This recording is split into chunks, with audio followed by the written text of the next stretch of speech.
عسلامة ومرحبا بكم أعزائي المتابعين. يستضيف برنامج فكرة سامي الفهرية لو كرونيكوز وسيم ميغالو وحنان العش حبيبته على قناة الحوار التونسي بتقديم الهادي زعيم. وفي فقرة باباراتزي اللي تشوفناه ديما يفضح في العباد ويكشف لهم أسرار صادمة حتى هما يستغربوا كيفاش يجيب فيهم.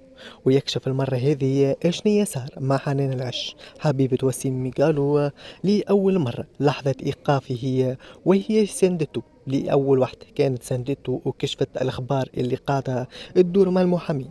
وقال الباباراتزي أنه توجد فنانة تونسية قامت بها رسالة حنان العش واتصلت بها وقالت لها مش قلت لك سايب عليك من ميقالو تواش ترجع لكلامي وقلت لك اللي هو موش متاعك وراهم متاع مشاكل.